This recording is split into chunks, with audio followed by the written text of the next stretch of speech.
राजकीय वर्तुळातून आत्ता या घडीची सगळ्यात मोठी बातमी आहे। महाविकास आघाडी सरकार आणि राज्यपाल भगतसिंग कोश्यारी यांच्यातल्या अंतर्गत धुसफुसीनं आज नवी पायरी गाठली आहे। ठाकरे सरकार आणि राज्यपाल यांच्या वादातला पुढचा अंक आज पाहायला मिळाला। दरम्यान उत्तराखंडला जाण्यासाठी निघालेल्या राज्यपाल कोश्यारींसाठी सरकारचं विमान उडालेलंच नाहीये। राज्य सरकारशी पंगा आणि राज्यपालांचं विमान जमिनीवर अशी चर्चा सुद्धा राजकीय वर्तुळामध्ये सुरू झाली आहे। या सगळ्या संदर्भात अधिक माहिती जाणून घेऊयात गणेश ठाकूर यांच्याकडून। गणेश, या वादाचा नवा अंक समोर येतोय, नेमकं काय घडलंय? अगदी बरोबर। आणि या राज्य सरकार आणि राज्यपाल यांच्या झगड्याचा आता जे आपण एक लेवल म्हणू तो लेवल आता पुढे गेलेला आहे। अंक 2 ज्याला आपण म्हणतोय। माहिती अशी आहे की राज्यपाल भगतसिंग कोश्यारी यांना उद्या मसुरी इथं IAS अकॅडमीमध्ये एक लेक्चर किंवा भाषण द्यायला जायचं आहे, संबोधनाला जायचं होतं। आजच ते उत्तराखंडसाठी निघाले होते। देहरादून इथं त्यांचं विमान जाणार होतं आणि राज्य सरकारचं विमान ते वापरत होते। सकाळी 9:15 वाजता राज्यपाल भगतसिंग कोश्यारी जे आहेत ते राजभवनातून निघाले। जवळ 10च्या सुमारास ते इथं पोहोचले। 10:30ला त्यांचं विमान टेक ऑफ करणार होतं असं कळतंय। आणि ज्यावेळेस ते टर्मिनल 8 जिथून VVIP मूवमेंट होते, जिथून प्रायव्हेट जेट्स आणि राज्य सरकारचं विमान जातं, तिथं ते पोहोचले। राज्यपाल विमानात बसलेही 15 ते 20 मिनिटं बसल्यानंतर राज्यपाल पुन्हा उतरले, खाली आले आणि त्यानंतर जे लाऊंज आहे VVIP लाऊंज तिथं ते बसले। तिथं ते आत्ताही आहेत असं कळतंय। माहिती अशी मिळते आहे की या राज्य सरकारच्या विमानामध्ये कोणतीही तांत्रिक अडचण नाही, परवानगी दिली गेली नाही असं कळतंय। ही सूत्रांची माहिती आहे। या सूत्रांच्या माहितीला दुजोरा घेण्यासाठी आम्ही राज्यभवन त्याचबरोबर राज्य शिष्टाचार विभागाशी संपर्क करतो। पण सूत्रांची माहिती अशी आहे की विमानात कोणतीही तांत्रिक अडचण नव्हती, परवानगी राज्य सरकारकडून मिळाली नाही म्हणून ते विमान टेक ऑफ झालं नाही। राज्यपाल जे विमानात बसले होते ते खाली आले, लाऊंजमध्ये बसले आहेत आणि आता 12:15च्या स्पाइस जेटच्या विमानानं, कमर्शियल विमान जे आहे त्या विमानानं राज्यपाल उत्तराखंड देहरादून तिथं जाणार आहेत। म्हणूनच ही चर्चा सुरू झाली आहे राजकीय वर्तुळामध्ये की राज्य सरकारने परवानगी का नाही दिली, परवानगी आधी दिली होती का, नंतर त्यांनी ती परवानगी मागे घेतली का। कारण राज्यपाल जर आपल्या निवासस्थानातनं राजभवनातनं एअरपोर्टला जात आहेत त्याआधी सगळे प्रोटोकॉल्स फॉलो केले जातात। परवानगी नंतरच ते घराबाहेर राजभवनाबाहेर पडले असतील असंच कळतंय। पण तिथं जाऊन परवानगी नाही मिळाली हे कळलं तर या सगळ्या प्रश्नांची उत्तरं जी आहे ते नंतर मिळतीलच। मात्र आत्ताच्या घडीची माहिती अशी आहे की राज्यपाल यांचं विमान जमिनीवरती आहे। राज्यपाल विमानात बसले होते, मात्र विमानाला टेक ऑफ करण्याची परवानगी मिळाली नाही राज्य सरकारकडनं असं कळतं। कारण राज्य सरकारचे ते विमान होतं आणि त्यानंतर राज्यपाल जे आहेत ते आता लाऊंजमध्ये बसले आहेत आणि आता 12:15च्या विमानाने ते पुढे जात आहेत। याआधीही आपण पाहिलं, राम मंदिराचा विषय असो किंवा मंदिरं उघडण्याचा विषय असो, फायली साईल करण्याचा विषय असो, या अनेक विषयांमध्ये राज्य सरकार विरुद्ध राज्यपाल असा एक वादाचे अनेक अंक आपण पाहिले। आणि हा पुढचा अंक आहे का किंवा या अंतर्गत घुसपुसीने एक नवीन पायरी जी आहे ती ओलांडली आहे का, असे अनेक प्रश्न उपस्थित होत आहेत। आता राज्यपाल 12:15च्या विमानानं, कमर्शियल विमानानं जात आहेत। आता याच्यावरती राजकीय प्रतिक्रिया निश्चित येईल। जर राज्य सरकारने परवानगी दिली नसेल आणि त्यामुळे हा फ्लाईट टेक ऑफ झाला नसेल तर निश्चितपणे राज्य सरकारवर भाजप टीका करेलच। राजभवनाकडनं याच्यावरती काय उत्तर येतं किंवा काय म्हटलं जातं याकडे आपलं सगळ्याचं लक्ष लागून असेल। पण अशा प्रकारे राज्यपालांना राज्य सरकारच्या विमानाचा वापर नाही जर करायला दिला असेल तर निश्चितपणे त्याची राजकीय वर्तुळामध्ये चर्चा होईल, राजकीय टीकाही होणार आहे। पण आत्ताच्या घडीला ही माहिती ABP माझावरती एक्सक्लुझिव्ह आहे की राज्यपाल हे राज्य सरकारच्या विमानातनं उत्तराखंडला जाणार होते, देहरादूनला उतरणार होते, पण विमानातनं ते खाली आलेत आणि आता कमर्शियल फ्लाईटने जात आहेत। विमानात कोणत्याही प्रकारची तांत्रिक अडचण नाही आहे। तिथं अंतर्गत इंटरनल काहीतरी इश्यू झाला आहे या राज्य सरकारच्या विमानाचा वापर करण्यासाठी असं सूत्रांकडनं सांगितलं जात आहे। इंटरनल इश्यू म्हणजेच राज्य सरकारकडनं परवानगी नाही दिली गेली आहे असं सूत्रांचं म्हणणं आहे। मात्र राजभवन, राज्य सरकार, राज्य शिष्टाचार विभाग यांच्या सगळ्यांकडनं आम्ही माहिती घेऊन पूर्ण या बातमीला जनतेसमोर आणण्याचा प्रयत्न करतोय की नेमकं काय झालं होतं. पण राज्यपाल आता राज्य सरकारच्या विमानाचा वापर न करता स्पाइस जेटच्या 12:15च्या विमानानं उत्तराखंड देहरादूनला जात आहेत, ही सूत्रांकडनं माहिती मिळते. आणि आताही राज्यपाल एअरपोर्टवरती आहे, त्यांचा प्रोटोकॉल एअरपोर्टवर आहे, कलिंगा गेट नंबर 8च्या टर्मिनल इथं. आणि आता ते स्पाइस जेटच्या विमानानं प्रवास करणार आहेत असं कळतंय. प्रज्ञा. गणेश, राज्य सरकारच्या विमानातून प्रवास करायचा असेल तर जी परवानगी घ्यावी लागते त्याची सगळी एकूण प्रक्रिया कशी असते? जर हे प्रोटोकॉल विभागाकडनं पूर्ण माहिती मिळू शकेल, पण जे आपण कव्हर करतो त्या कव्हर करताना आपल्याला जी माहिती मिळते सूत्रांकडनं ती अशी आहे की राज्य सरकारच्या विमानाचा वापर करण्यासाठी राज्य सरकारची परवानगी लागते. जो राज्यपाल यांचा प्रोटोकॉल विभाग असतो ते त्याची परवानगी घेते. राज्य शिष्टाचार विभाग आणि राज्य सरकारचे जे प्रोटोकॉल ऑफिसर असतात त्यांच्याकडनं सगळे जो आहे पेपरवर्क केलं जातं. आणि पेपरवर्क केल्यानंतर जी परवानगी दिली जाते ती एअरपोर्ट ऑथॉरिटीला पाठवली जाते. एअरपोर्ट ऑथॉरिटीला राज्य सरकारच्या विमानाची परवानगी कोणाला वापरण्याची परवानगी कोणाला दिली आहे पत्रव्यवहार पाहिलं जातं. आणि त्यानुसारच ज्यावेळेस राज्य सरकारची परवानगी मिळते त्यानुसारच ते विमानाचा वापर होतो. आणि त्याला गणेश, तुम्हाला काही क्षणासाठी थांबवते. विधान परिषदेचे विरोधी पक्षनेते प्रवीण दरेकर सध्या आपल्या सोबत आहेत. दरेकर जी घटना घडलेली आहे ती तुमच्यापर्यंत पोहोचली असेलच. राज्य सरकारकडून अशा पद्धतीनं राज्यपालांना परवानगी न देणं तुम्ही कसं बघता? या घटनेकडे तुमची काय प्रतिक्रिया? मला वाटतं राज्यपालांचा अपमान करणं म्हणजे संविधानाचा अपमान करण्यासारखं आहे.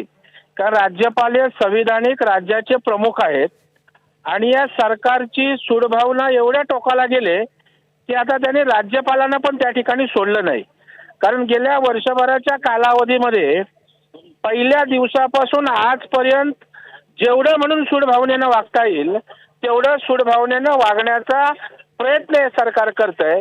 आता मला सांगा, जर त्या ठिकाणी विमानात राज्यपाल बसले असतील, परवानगीची वाट पाहत असतील आणि राज्यपालालाच परवानगी नाकारणं म्हणजे मला वाटतं याच्यापेक्षा सूडभावना या लोकशाहीचा गळा घोटण्याचं काम दुसरं कुठलं असू शकत नाही. आणि म्हणून मला वाटतं हे अत्यंत दुर्दैवी आहे. लोकशाहीच्या दृष्टीनं लोकशाहीच्या नीतिमूल्यांची पायमल्ली करणार आहे आणि हे सरकारला जराही शोभादायक अशी गोष्ट नाहीये. थेट राज्यपालांना परवानगी नाकारणं हे असं याआधी कधी घडलंय का? नाही, अजिबात नाही. राज्यपालांना नाकारण्याचा विषयच आला नाही माझ्या माहितीत तरी नाही. का राज्यपाल एक तसं प्रतिष्ठेचं, जबाबदारीचं आणि संविधानिक एक महत्व आणि गणिमा असणारं पद आहे आणि अशा प्रकारे अवमूल्यन झाल्याचं मला आठवत नाही. आणि कुणी पक्ष कुठलाही असो, सरकार कुठलाही असो, होता कामा नये ही काळजी आपण सगळ्यांनी घ्यायला हवी, जी या ठिकाणी पायदळी तुडवताना दिसते. म्हणजे सत्ताधारी पक्ष राजशिष्टाचार पाळत नाही असं तुमचं म्हणणं आहे? नाही, अजिबात पाळत नाहीत. आता राज्यपाल जर विमानात जाऊन त्यांना जर उतरून दुसरं दरेकरजी काही क्षणासाठी तुम्हाला थांबवते. सुधीर मुनगंटीवार भाजपचे नेते आपल्या सोबत आहेत. मुनगंटीवारजी, राजकीय दौऱ्यासाठी सरकारच्या विमानानं प्रवास करण्यासाठी परवानगी नाकारली गेली आहे राज्यपालांना. तुम्ही कसं बघता या घटनेकडे? राज्य सरकारवर काय आहे? त्यांना खासगी विमानानं जावं लागतंय. मला असं वाटतं की जसं म्हणतात की शिशुपागाचे 100 अपराध भरल्यानंतर ज्या पद्धतीने शिशुपागाचा शेवट झाला त्याच मार्गावर हे सरकार दमनकारी मार्गाने पुढे जात आहे. मी अशा शेकडो घटना सांगू शकतो की तुम्ही सत्तेत आल्यानंतर सामान्य जनतेच्या आयुष्यामधला अंधार दूर व्हावा, त्यांच्या आयुष्यामध्ये आनंद निर्माण व्हावा ही कृती करण्याच्या ऐवजी दमनकारी कृती करण्यामध्येच आपला पराक्रम आणि पुरुषार्थ हे सरकार बघत आहे. महामहिम राज्यपाल महोदय हे राज्याच्या सरकारच्या प्रमुख म्हणून सन्मानाचं पद, घटनात्मक पद संविधानाने एक विशेष दर्जा दिला आहे. त्यांच्या मानसन्मानाचे संकेत हे अनेक वर्षापासून तुम्ही कितीही मोठे नेते असाल, कितीही सर्वोच्च नेते असाल, कितीही शक्तिशाली नेते असाल तरी त्यांच्या मानसन्मानाचे जे संकेत आहे, जे प्रोटोकॉल आहे त्याचं पालन केलं पाहिजे. ही घटना माझ्या दृष्टीने अनिष्ट तर आहेच, पण या देशातल्या सत्ताधाऱ्यांसाठी सत्ताधाऱ्यांनी कसं वागू नये याचं हे एक मूर्तिमंत उदाहरण आहे.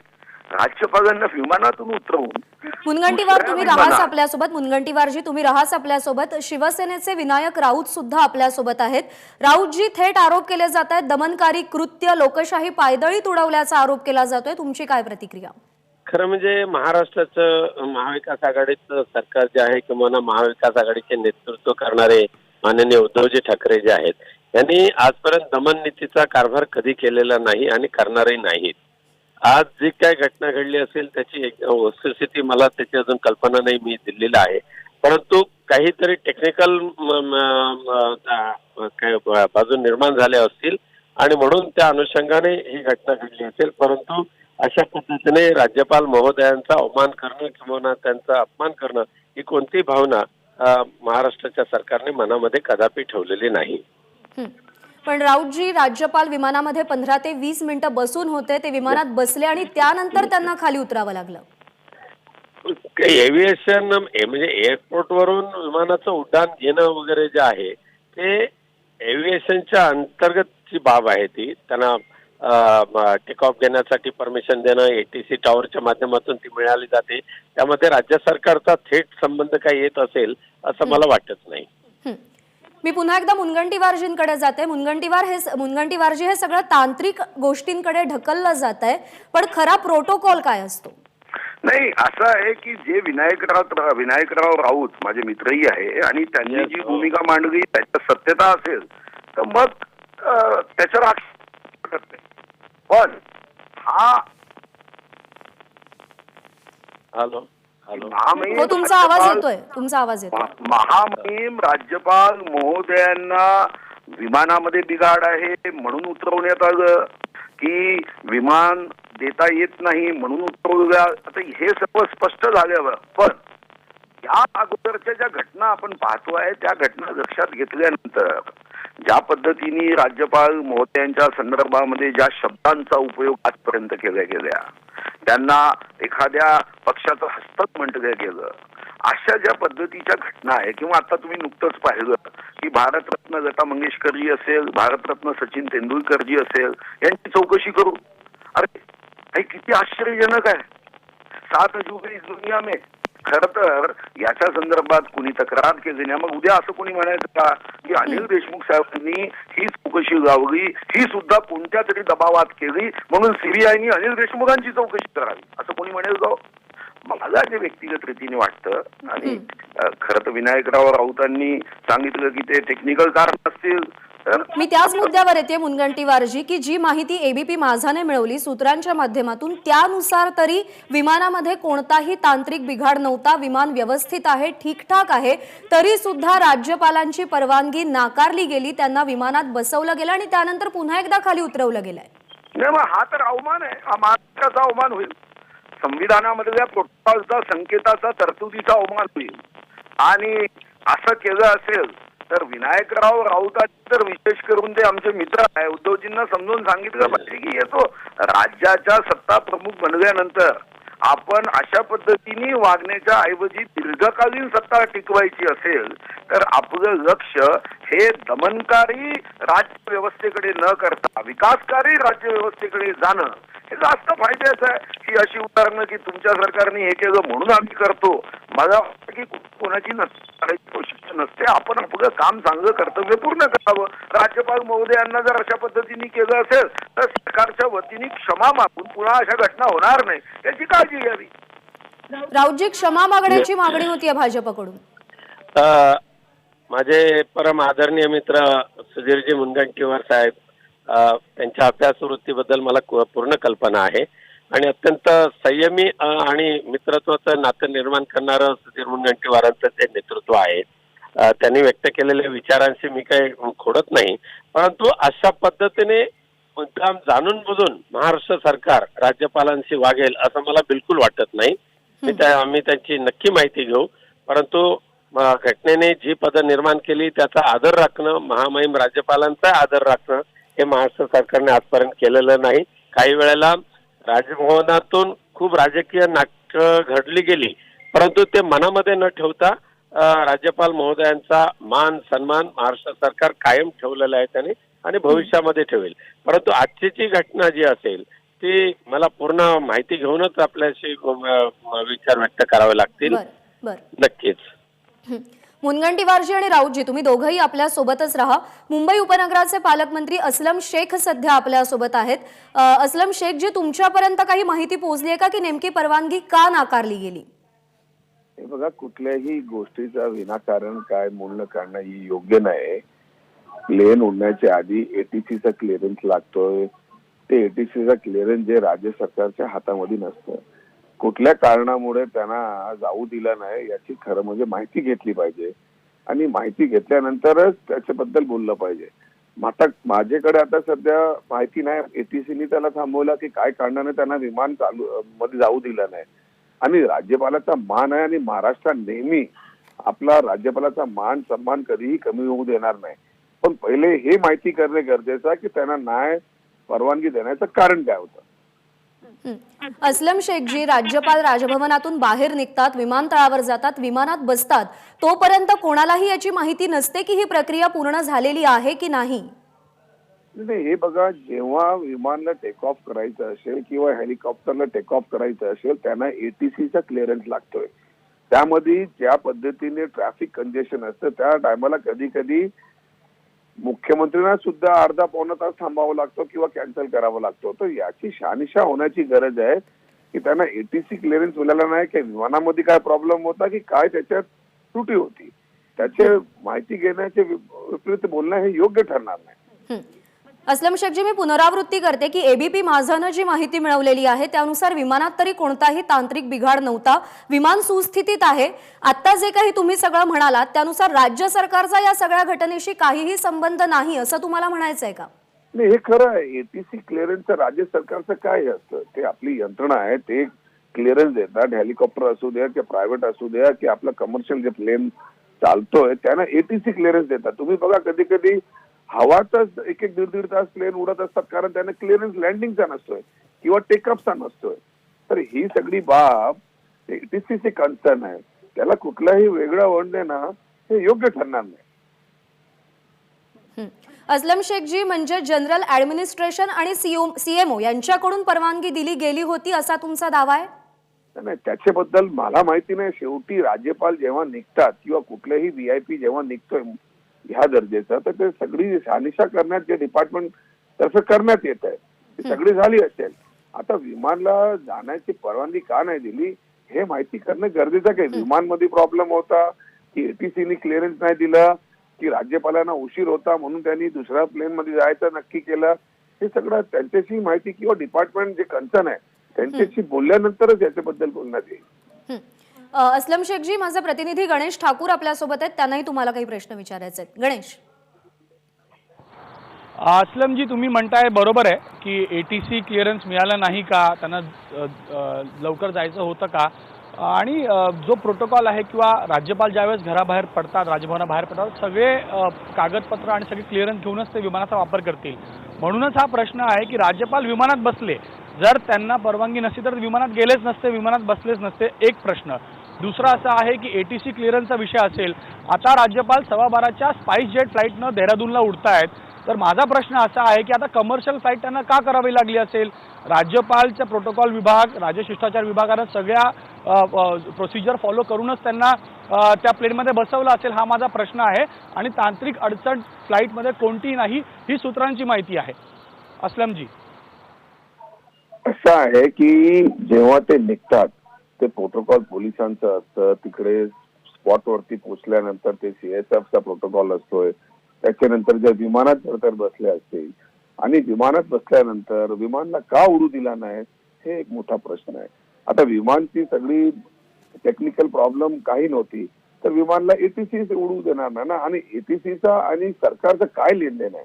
आणि मला एक सांगा की सरकारने आतापर्यंत कितीही व्यवहार राज्यपाल बरोबर केलेले आहेत, त्यामध्ये कितीही गोष्ट मान्य करण्यात नाही आलेली, तरी सुद्धा सरकारतर्फे कधीही त्याचा अवमान करण्यात आला. आणि हे प्रश्नच उद्भवत होत नाही की जर राज्य सरकारला त्यांना संधी किंवा त्यांना थांबवायचं असलं तर त्यांना आधीच टेक्निकल काय रिझन काढलं असतं. तिकडे नेल्यानंतर त्यात ते कन्सर्न पायलटला जर तुम्ही विचारलं की काय रिझन आहे, तुम्ही फ्लाईट का नाही टेक ऑफ केलं, तर ते तुम्हाला खरोखरी सांगू शकतील की काय कारण आहे. तो की फ्लाईटमध्ये कोणत्याही तांत्रिक अडचण नाही आहे, टेक्निकली फ्लाईट खूप साऊंड आहे. एटीसी क्लिअरन्सचा प्रश्न येत नाही. जर राज्य सरकारचं विमान आहे आणि विमान राज्य सरकारची परवानगी असेल तर एटीसी क्लिअरन्सला का थांबवेल? आणि जर देहरादूनमध्ये काय इश्यू असेल तर 12:15च्या फ्लाईटने राज्यपाल जाणार नाहीत ना दुसऱ्या फ्लाईटने, कमर्शियल फ्लाईटने. एटीसी क्लिअरन्सची जी यंत्रणा आहे त्याचं आणि राज्य सरकारचं काय लेनदेन आहे? मी तुम्हाला आधीच सांगितलं, कधी कधी लँडिंग मध्ये तुम्ही बघितलं असणार की एक दीड तास हवातच विमान असतं. कधी कधी टेक ऑफ मध्ये तुम्ही बघितलं असेल की एक दीड तास उशीर होतोय. ट्रॅफिक कंजेशन आहे का, त्यामध्ये नाही उडून देण्याचं कारण काय आहे, सगळं माहिती गोळा करण्याची गरज आहे. आपण अनऑफिशियली कोणाकडून बातमी माहिती करून घेतली असेल याच्यावरती बोलणं योग्य होणार नाही. मला आपल्याशी विनंती आहे की आपण तिकडे टेक्निकल स्टाफ असणार. हा प्रश्न विनायक रावजींनी काय बोलले त्याच्याबद्दल मला माहित नाही, मी आता फोनो देत आहे. मी फक्त एवढंच बोलतो की आपण एटीसी बद्दल विचारून घ्या किंवा तिकडे जे पायलट असणार त्या पायलटनी खरं आपल्याला सांगू शकतो की काय कारण आहेत की त्यांना ते विमान टेक ऑफ करता आलं नाही.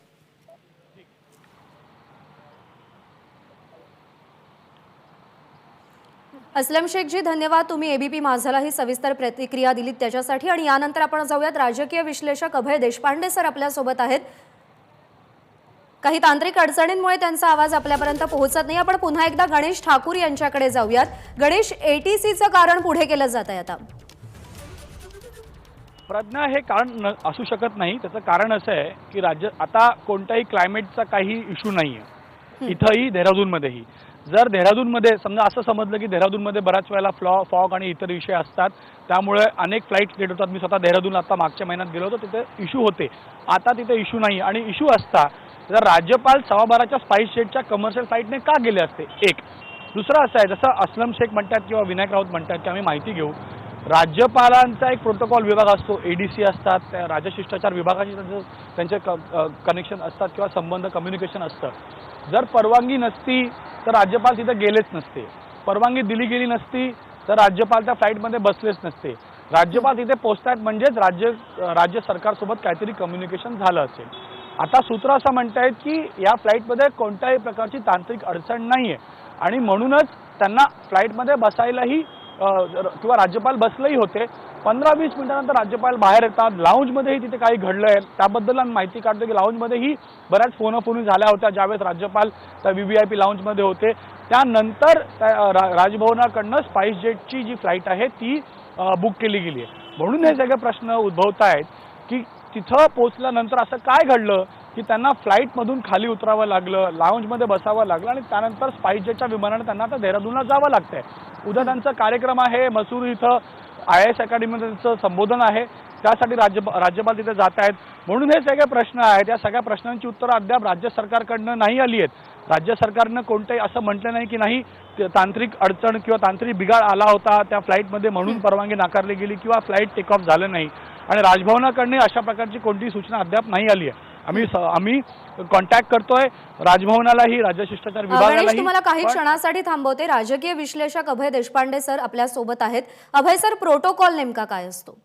नाही, मला वाटतं की म्हणजे हे जाणीवपूर्वक झालंय की राजभवन आणि मंत्रालयातला सामान्य प्रशासन विभाग जो की या विमान आणि शासकीय हेलिकॉप्टरच्या वापरासंदर्भातले जो बघत असतो त्याच्याकडे, तर त्यांच्यातलं कम्युनिकेशन लॅप्सेस आहेत ते की जाणीवपूर्वक झालं हे बघावं लागेल. एक साधारणतः पद्धत अशी आहे की राज्यपाल असतील किंवा मुख्यमंत्री असतील हे शासकीय विमान आणि हेलिकॉप्टरचा वापर करतात.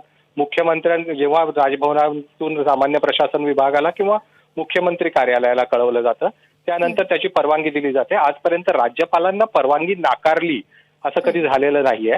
परंतु काही वेळा असं असतं की म्हणजे या दोघांव्यतिरिक्त मंत्र्यांना शासकीय विमान किंवा हेलिकॉप्टरचा वापर करायचा असेल तर मुख्यमंत्री तशी परवानगी देतात.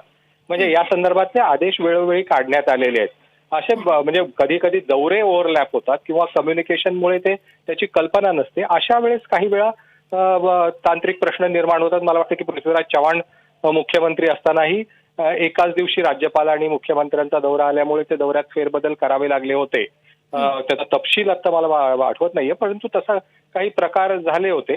परंतु एक साधारणतः प्रोटोकॉल तो आहे की राज्यपालांना विमान नाकारणं असं कधी झालेलं नाहीये.